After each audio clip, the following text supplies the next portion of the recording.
There's two more. Oh, hi, babies.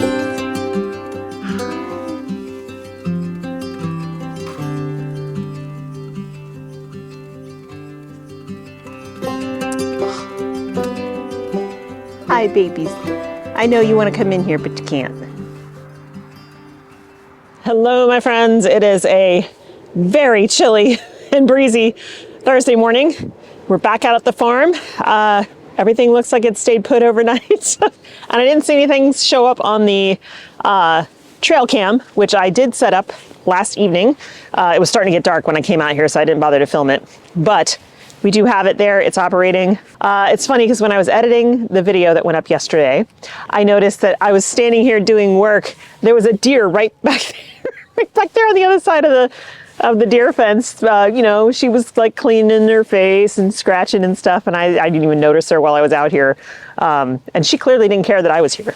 Today, I'm gonna continue to work on that bed, kind of as long as I can until it starts to rain, or I just can't anymore because that section, there's one section of the bed that's just really kind of too wet to dig, but I'll do the best I can. Like I said yesterday, I bought new shovels. So here's one of them. I spent probably 15 years as an archaeologist.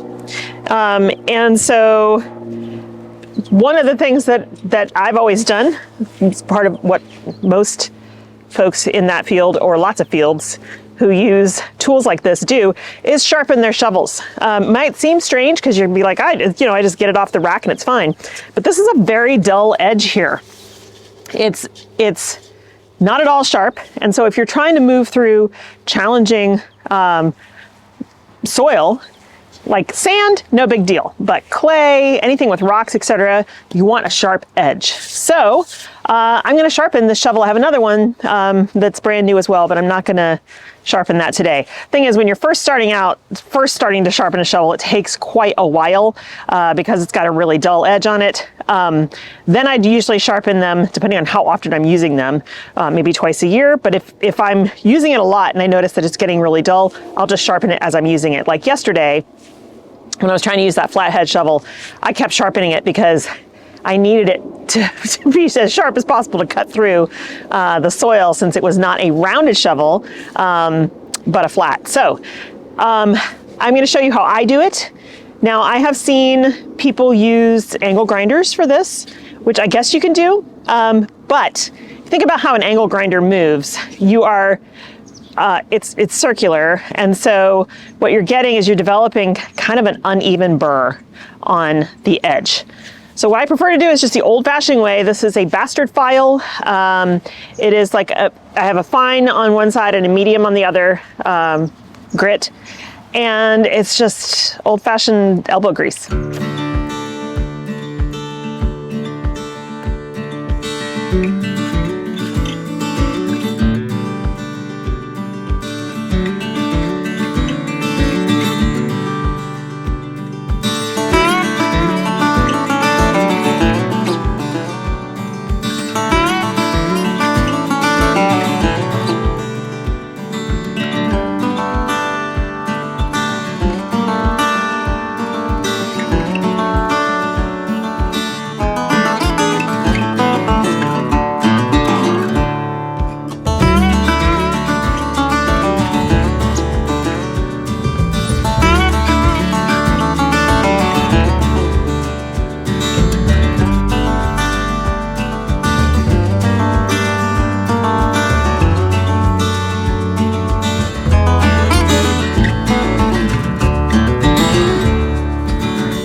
Okay, this needs more, but it's starting to get sharp.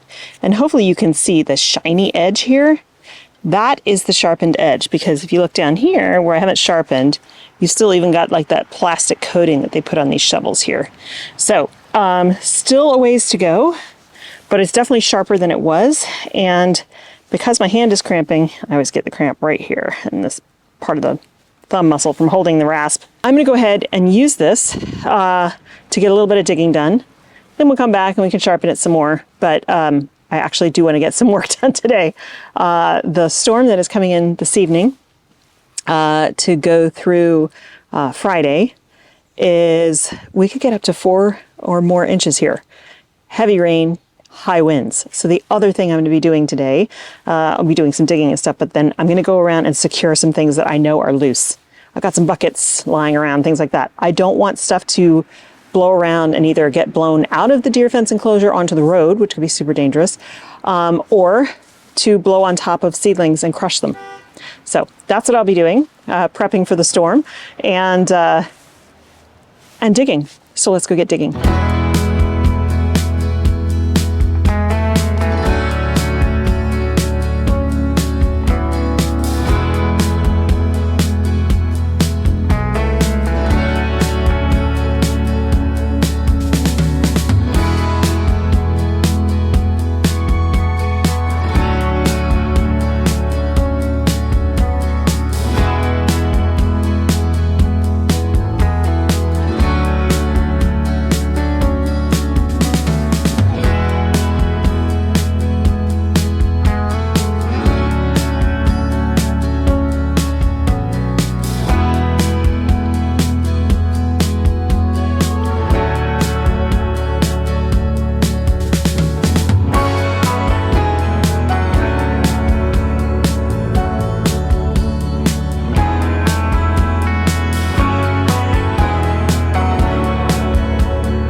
Okay, I got it done. I'm pretty tired, but I'm happy. So you can see this bed is the one I did today. It looks bigger than this one, but it's not. That's just the way, it's kind of an optical illusion. But there's a gopher cage in there, soil from here. Look. She's a pretty girl. Here's 2 more. Oh, hi babies. Hi.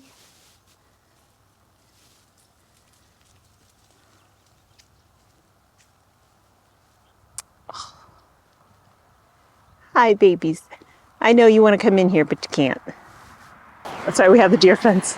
But I do love watching them. They're so pretty. So, soil from here, and then soil from the compost, flatten everything out, put the irrigation on, tacked down this, hang on, let me go close the gate. They're very, very curious. Sorry, loves, you can't come in. No, I'm sorry. I'm sorry, she's so close. She's like 20 feet from me. It's okay. It's okay, I'm gonna close this. Look, it's okay. Here she goes. They're just very curious, and I know they would come in, and then, boy, I'd have a heck of a time getting them out of here. Now, what's left is this, which I'm gonna have to widen just a little bit, but what I'm gonna do is basically shove this stuff off to the side to fill in this walkway here. This will remain a walkway, and then this is the final bed. So this one's pretty much ready for a cage. It can be narrow. I don't really care, honestly, as long as I can get three wide of the landscape fabric. That's all I care about. So in between here, where they don't overlap, these walkways, like this one here, along the outside edge, and in between here, is all gonna get cardboard and wood chips. Same with over here. And that will, just like last year, it'll really hold down the weeds. Where I'm standing right now is all cardboard and a lot of wood chips, and there's no weeds. So I'm thrilled that I got this done because, like I said, plugs are arriving next week. So I was expecting a plug tray, 288 Bupleurum, 288 Campanula, and then 3 trays, 128 each, of Lisianthus, 3 different varieties. But when I was taking a break today, having a snack, I checked my email, and the Lisianthus is on back order until week 11, which is the 10th of March. So fine, that's fine. Because, like I said, I had a lot of space in here that things just died. So there's some room in here. There's definitely room in the middle of this bed. And we've got these 2 beds here, plus these 2 once I get them done, and I'll have time now because that shipment won't arrive until, the week of the 10th of March. So even if it continues to rain a lot, I still have a few weeks to get this done. And I tell you what, the soil at that end in this bed that I was digging out is so soupy. My feet were like, I was sliding around. It was just really, so it was much drier up here because it's a little bit higher here, but it was definitely wet and soupy down there. So I would start on this bed today, but I'm tired and it's getting late and I have some other things I need to do that are not work related. So I'm just going to end it here, but I'm very happy to have this done. I'll have plenty of space for the plugs that do arrive. And then I'll have extra time to get the Lisianthus beds done. So it's all good. The tree trimming crew, they work for the county and they come by and trim everything around all of our power lines and stuff. I'd asked them if they could chip everything and just leave it for me. And they said they would do that if they could get the chipper oriented safely in order to spray them out where I wanted them, but they couldn't. So it's okay. What they trimmed was really spindly stuff anyway. And so it kind of was like mostly leaves, shredded leaves and stuff. So that's fine. I need to order wood chips. Making our way through this pile of compost. I have plenty to finish those 2 beds and probably still some to add top dressing to the beds way down there. But if not, no big deal. I can do that later in the spring because those aren't going to be planted out anytime soon. Okay, that's it for me today, you guys. I'm tired, but it was a good day's work. Definitely a good workout. And I think I'm going to take off. Thank you again for hanging out. I hope that you have a wonderful time in your garden, and I'll see you in the next one. Bye.